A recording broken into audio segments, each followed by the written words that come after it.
So let's formally meet you, sir. Let's formally meet you, sir. Let's formally meet you. Okay. Tell us your name and position, sir. Okay. Abubakar Dansadau is my name. I'm the managing director of Jimsan Smart Agri Limited, an agro-allied company in Kaduna State of Nigeria. Sir, can you share your insight into this particular summit? The first maiden edition of the Northern Nigeria Summit. So what's your perspective? Well, I think this is one of the most novel summits I've ever seen in northern Nigeria in the history of my life. And I think this is long overdue, but it's coming at the most appropriate time now.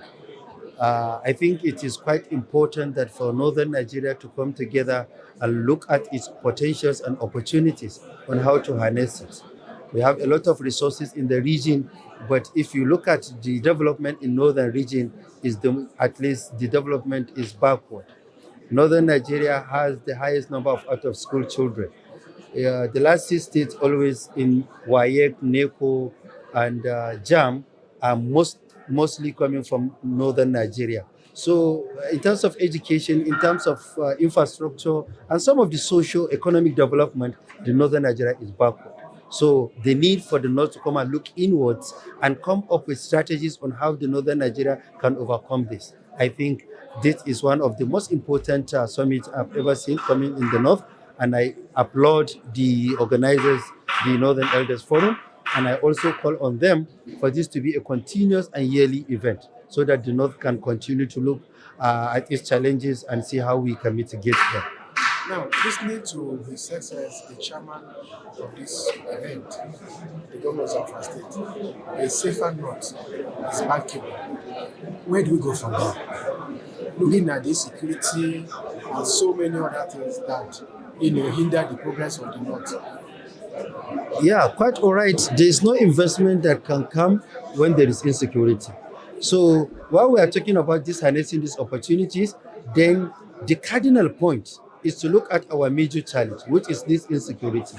So before one can make an investment, you have to look at the challenges and see how you can overcome it. So this summit now will definitely look into how can we mitigate the problem of insecurity in northern Nigeria. There was a time there was no insecurity in the north. Then there was a time it started. So this summit has capacity of the stakeholders to look into how does this thing started? What are the causes? What are the primary and secondary causes of insecurity? And I think at the end of the day, we are going to come up with a communique that will tell the leadership in the North on how to overcome these security challenges. And when we overcome it, then the investment can come in and other socio-economic development. Now, if I may ask you, if you were to advise the North, especially the northern Edafon, what would that be, sir? My advice is God has blessed Nigeria. I keep telling us this. Every region in this country should learn from the other. The North should learn from the Southwest. The North should learn from the Southeast. The North should learn from South-South. What are we going to learn from them? One of the best entrepreneurs we have in Nigeria are coming from the Southeast. Nobody will deny that fact.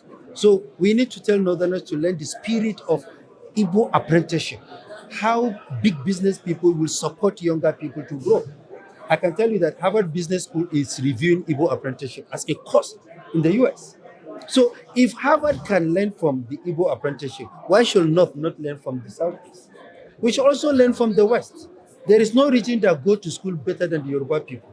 Corporate businesses are mostly owned by the Southwest. So the North should learn also from the Southwest. The last kobo you have in your family, you should send your child to school. In the North, we take our money to organize wedding ceremony for our children. But we say that the government should send our children to school. But in Southwest, they use, in fact, a woman selling fried akara and yam in the Southwest can send her child to UK to study. While somebody with big money in the North cannot send his child to school. He's waiting for government to send them. I said, no, since you have your money, it is your own child, you should send your child to school. So we should learn from the Southwest their own culture of sending people to school. Nobody in Southwest can grow without going to school. Then we should learn from them. The same thing with the South-South. Look at it. The most developed sub-region in Nigeria is Niger Delta. Most people don't know. The most developed advanced state in Nigeria is Akwa Ibom State. Nigeria don't have a national carrier, but Akwa Ibom was the first state to have a carrier, Ibon Air. Today, Enugu is following suit. So where is the north?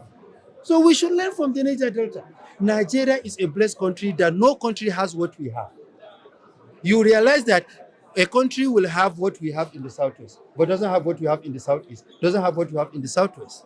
So we need to understand that Nigeria is a blessed country. The North should learn from every part of this country, and we should understand that we are all one. We are all here to build a country called Nigeria. So Northern Nigeria should contribute its quota for development of Nigeria, not taking Nigeria backward. I've been telling people this fact that is painful. If you remove Northern Nigeria, the GDP of Southern Nigeria is one of the best in Africa. If you remove the entire 35 states, leave Lagos alone, Lagos has the best GDP in Africa. So Northern Nigeria, because of its unproductive population, is drawing Nigeria backward. That is what is affecting our GDP. So instead of the North to contribute positively to the nation, we are contributing negatively. Every time the North say we are producing food, I say after you produce food, what have you contributed? You have the highest level of insecurity because what? We send our children to Almajiri school. You don't take care of them. How can you burn a child and put him on the street? 5-year-old, 7-year-old. If it worked before, it will not work now. So the North should understand the good value and virtues of the other part of Nigeria. I love southwestern Nigeria. Let me be frank with you. What gives me a unique value proposition in my life? I've learned a lot from the Yoruba people. I've learned a lot from the southeastern people, the Igbo people. I've learned from Niger Deltas, and as well I'm from the north. So that's why if I go to Lagos, if you tell me you go to school, I will tell you that I'm a PhD holder, and I want to do an average of about 10 PhDs before I leave this school, because I have the Yoruba spirit. I'm in business because I have understood what the Igbo people do in their business. I am a man who believes in myself because I've seen the Niger Deltans believe in themselves. All is their own, but they said, no, we have to develop our own. And that is why Akwa Ibom, Cross Rivers, you see, go to Delta, you realize that these people are taking states beyond the level of the nation. So this is what I think the North should learn from. Thank you for sharing. It's my pleasure.